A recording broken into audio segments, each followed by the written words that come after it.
Hello everyone, my name is Alex, and you might recognize my voice from one of our previous videos. I was doing a bit of a British accent at the time, so I do apologize for that really bad accent. Please don't unsubscribe. Anyway, I'll be doing today's video. We put the other guy in a cage and actually started a Discord server where you guys can point and laugh at him like a circus clown. Link in the description if you want to join in. Now, there are a lot of advantages to world building as a hobby. For one, you can explore worlds of your own making, expanding on ideas and theoreticals that you find yourself asking about our own world. Over the last year or so, Ormoc has been a great platform for us to make artwork for. As mentioned in the previous video, we decided to tackle game development as a way for us to express our creativity. And while we don't have a lot to show for Project Fish just yet, we've been really eager to hop on any chance to create smaller games that we could practice our workflows on. Having a flexible base of ideas within the setting of Ormoc allows us to, 1, continue building up this fantastical modern world we've started, and 2, pick and choose concepts from within the setting and apply a cohesive idea throughout any given project we decide to tackle. And so, we joined Dunkey's Big Mode Game Jam for 2025. The theme was power. Many of the talented people who joined the jam showed just how many different ways the theme could be developed, from electricity, people power, to horsepower. There wasn't a shortage at which the theme was expressed in the jam. Our team went through a brainstorming process and looked at a couple of directions we could potentially go. First thoughts and ideas were to make the gameplay feel dynamic. Something with momentum to evoke the feeling of power from a gameplay standpoint. So we decided to have an initial meeting with some game ideas following the theme. Some ideas were good, but most of them were bad. And as you can see from this list, it was a bit of a mess. So after we got most of our ideas out of our mentally unstable minds, we started the shortlist process. And by shortlist, I mean really short, because we pretty much agreed on the first idea that popped up on the list. And that game is Keeps.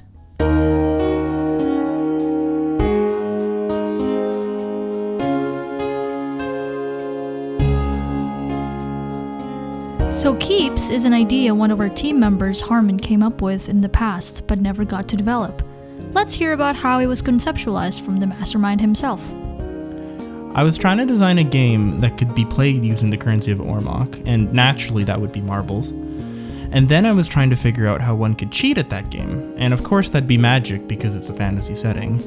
The combination of that, and the fact that the spirits are also as interested in picks as the mortal players are, was where the idea for Keeps was born. Keeps really stood out to us as a team. The core of the game was the elemental power-ups and the mechanic of controlling the power of your shots. So, we were confident in its alignment with the Game Jam's theme. In terms of coding the game, we were also confident that it was simple enough for us to simulate the mechanics we wanted the game to have within the given time frame of a week.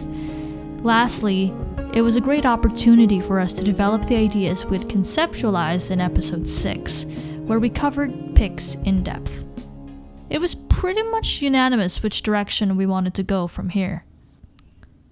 So we had a game idea.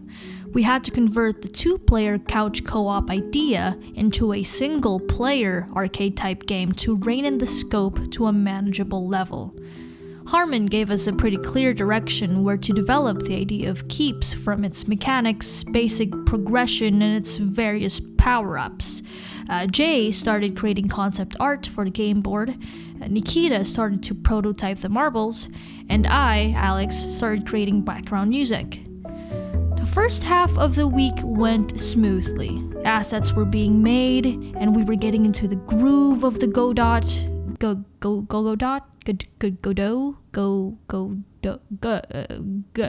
engine.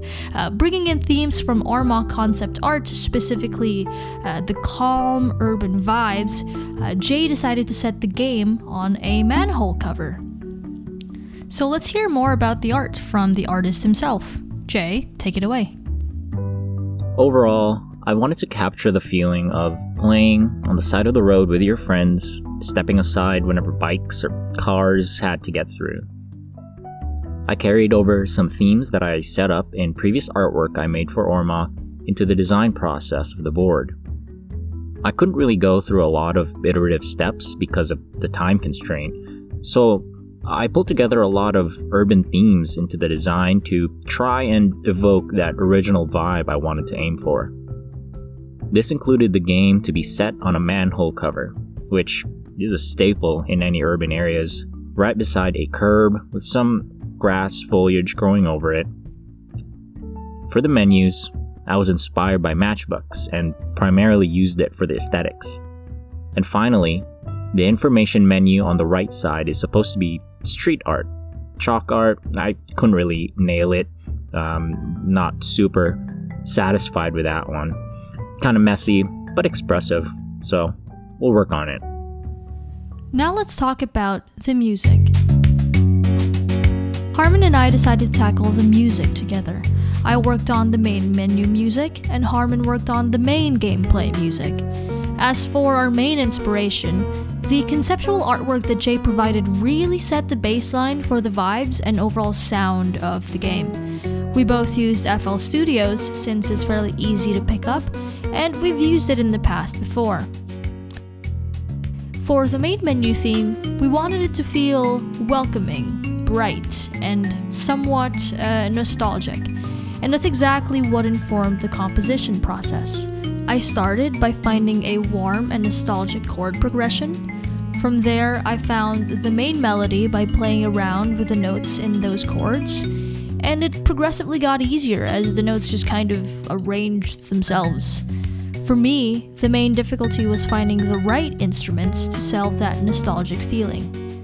The main gameplay music, on the other hand, is a bit more complex, and maybe we'll make another video sometime detailing it all, but essentially it needed to run for at least a couple of minutes, and it needed to feel a bit more playful and exciting. Harmon's knowledge of music theory and love for jazz really expedited that process and honestly brought the vibes to another level. We also had our friend Jesse help us out by recording some in-game sound effects like the marble clacks, tinks, and rolling you hear in the game. Now let's talk about arguably the most important part of making a game, and that's coding. I'll let Nikita explain. The code only really came together in the last 2 days of the 10-day jam. Like many programming endeavors, we spent more time prototyping and planning than we did creating. So the current version of the game, pre-alpha, as we call it at least, is a bit of a technical mess. It certainly gets the point across and covers most of our idea, but it's riddled with bugs and breaks nearly every good programming practice out there. This is my first jam experience and a big step away from what I do for a living, so the base game was truly cobbled together as I tried to balance sound game design and the kind of code I would deliver at work. I think it turned out pretty well, considering we only had about 72 hours of writing time to get the idea converted to actual game code, but the spaghetti and bootleg certainly made the difficulty curve a little steeper than we anticipated. Now for just some final thoughts here. In essence, the core vibe of Keeps has been boiled down to the idea that it's 4 o'clock in the afternoon on a weekend, and you want to step out and have fun with your friends. It's too hot to play active games, but there's a nice breeze out, and it's the kind of day that needs to be enjoyed outside. So, what do? You play Keeps. In the days leading up to the jam's deadline, the team was working overtime to put everything together.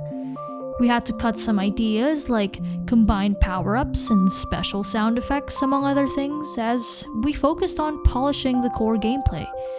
A rudimentary instructions tab was created, menus were strung together, music and key sound effects were added where it was needed. We were tuning the numbers for the physics and the level progression system, and overall, just polishing whatever we had created so far into a presentable package. Despite its flaws, we did it. We made a game.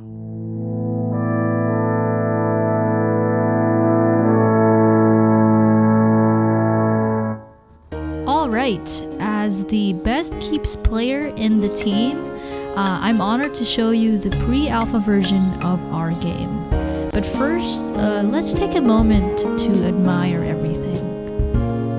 All the art, the music, the effort, blood, sweat, and tears put into this game. Overall, I am super proud of the team. Chef's kiss. Alright, well, you know what? Enough of this showing around. Let me show you my super pro skills.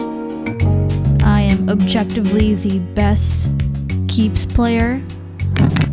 Easy.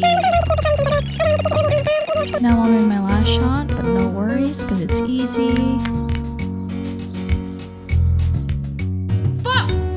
Alright, we're gonna try again. This time, okay, for real, I know it's going to work. Alright, easy. God fucking damn it. Nope. Oh my god, really?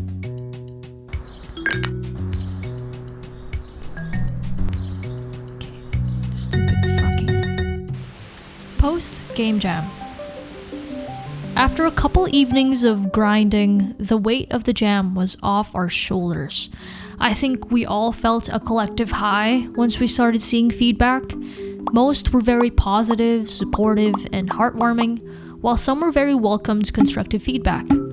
It was really great to hear back from the community that we were technically competing against. But it was even nicer seeing all the finished products that came out of the jam. There were some really unique game mechanics, art, and music in the game submitted. Seeing all the kind words and feedback really fueled how much we wanted to further polish the game and update it to a point where we are fully satisfied with it.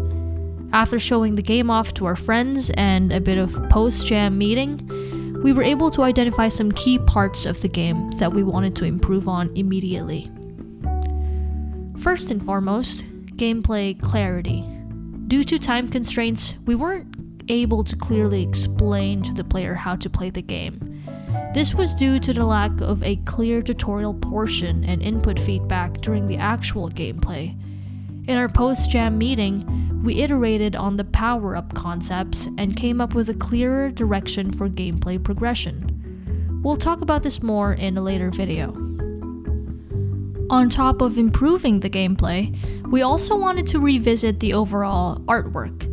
Even though we like how it looks so far, it didn't fully capture the vibe of a warm afternoon which we were going for.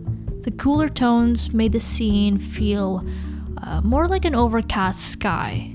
Because of this, we're going to work on improving the art. There are also a lot of code-related bugs. For the alpha release, we will do our best to iron all of those out and make the gameplay far more streamlined, while also bringing it closer to our original vision. From there, we will switch the architecture around and try to use something more sophisticated and stable than GDScript, so that the full experience is smoother than the surface of a marble. Ha! Finally, the music. For the music, we're going to be adding between round, game loss, fire, wind, and stone remixes to the game. We're also going to make some edits to the way music is handled so that it isn't as buggy.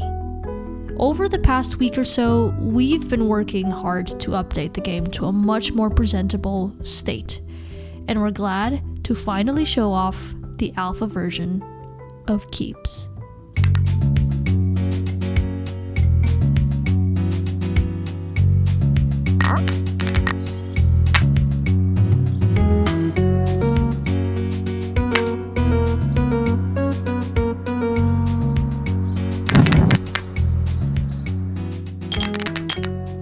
We still want want to improve on what we've made here so far and really tie everything together. So we're going to continue working on keeps and update you guys when something interesting comes up.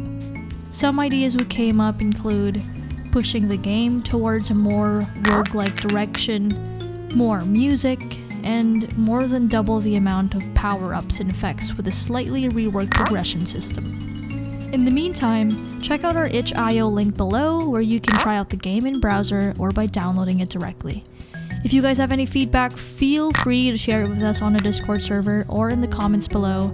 If you want to keep up with our projects, make sure to subscribe or follow us on our socials. And if you don't, I'm going to keep using this really shitty British accent and I'll keep narrating all of future projects like this. So, yeah. See you guys next time. Bye-bye.